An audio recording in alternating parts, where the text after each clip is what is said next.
दोस्तों, नमस्कार। मैं उत्तम कुमार तिवारी आप लोगों का अपने YouTube चैनल उत्तम मोबाइल रिपेयरिंग ट्रेनिंग सेंटर में स्वागत करता हूं। दोस्तों, advance mobile repairing complete course की आज आपकी पहली क्लास है और इसकी जो बेसिक क्लासेस है उसको मैंने अपलोड कर रखा है। आप पहले उसे जरूर देख लें। और इस पहली क्लास में हम समझने वाले हैं चार्जिंग सेक्शन के बारे में। जी हाँ दोस्तों, मैं आपको मीडियाटेक की चार्जिंग सेक्शन की क्लास अलग से दूंगा, क्वालकॉम की चार्जिंग सेक्शन की क्लास अलग से दूंगा, यूनिसॉक की भी क्लास अलग से रहेगी और सैमसंग जो चार्जिंग की प्रोसेस को यूज करता है उसकी क्लास अलग से रहेगी। और आज जो आपकी क्लास होने वाली है ये यूनिवर्सल होने वाली है। आप किसी भी फोन में चार्जर को कनेक्ट करते हैं और आपके फोन की बैटरी फुल हो जाती है। तो चलिए क्लास स्टार्ट करते हैं। जैसा कि आप देख पा रहे होंगे कि मेरे हाथ में एक चार्जर है, एक फोन है।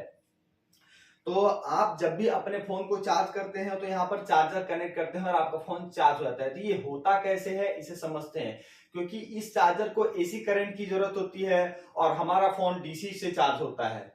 तो यहाँ पर तो आपको एसी मिलेगा और हमारे फोन के लिए डीसी जरूरत है। तो फिर ये एसी से डीसी कन्वर्ट कैसे होता है, इसे कंट्रोल कैसे किया जाता है, आइए चलिए यूनिवर्सल थ्योरी में समझते हैं। एसी है जो हमारे इस एडेप्टर में आता है।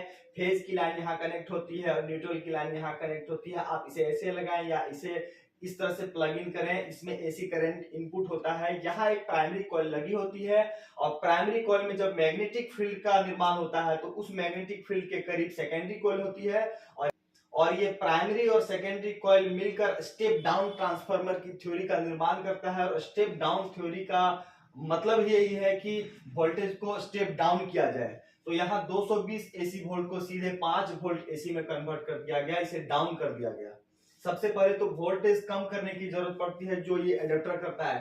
फिर एसी से डीसी में कन्वर्ट किया जाता है। क्योंकि हमारा फोन एसी से चार्ज नहीं हो सकता है तो इस एसी को डीसी में कन्वर्ट करना पड़ेगा और डीसी में कन्वर्ट करने के लिए हमारा यहाँ ब्रिज रेक्टिफायर लगा हुआ है। और जो ही 5 वोल्ट डीसी में कन्वर्ट हो जाता है वो 5 वोल्ट डीसी इस यूएसबी पोर्ट से आउट होता है। इस यूएसबी पोर्ट से 5 वोल्ट डीसी को हम इस केबल के थ्रू पास कराते हैं और अपने फोन में कनेक्ट करते हैं। अब आप यहाँ देख पा रहे होंगे कि मैंने एक ड्राइंग बनाई है। इस केबल की आगे वाली पार्ट को मैंने यहाँ ड्रॉ किया है और इस 5 वोल्ट को ये केबल लेते हुए इस मोबाइल में कनेक्ट करेगी और हमारा फोन चाहे जिस कंपनी का हो वो चार्ज होना स्टार्ट हो जाएगा। जैसा कि आप यहाँ देख पा रहे हैं कि मैंने एक ड्राइंग को बना रखा है। ये ड्राइंग इस केबल की आगे वाली पार्ट की है।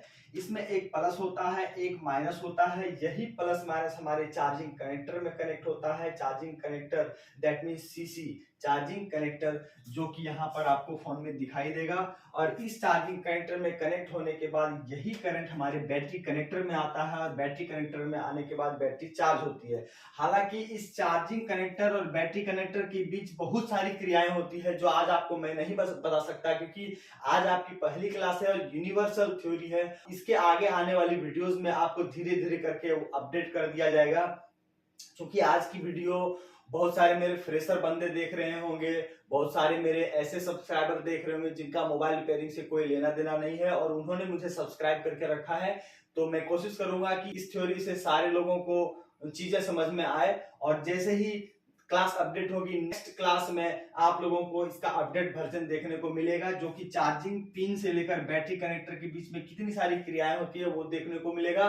और मैं कोशिश करूंगा कि आगे आने वाली वीडियो में मीडियाटेक पर ही बात की जाए और 2-4 क्लास मीडियाटेक की जब मैं बात करूंगा उसके बाद आपकी क्वालकॉम की क्लास चलेगी। फिर क्वालकॉम सीपीयू से मैं यूनिसॉक पर जाऊंगा और फिर यूनिसॉक क्लास होने के बाद फिर आपकी सैमसंग की चार्जिंग सेक्शन बताऊंगा। तो ये लंबी वीडियो होने वाली है और लगभग 2026 तक मैं आपको पढ़ाने वाला हूं। तो आप मेरे साथ 2026 तक बने रहें।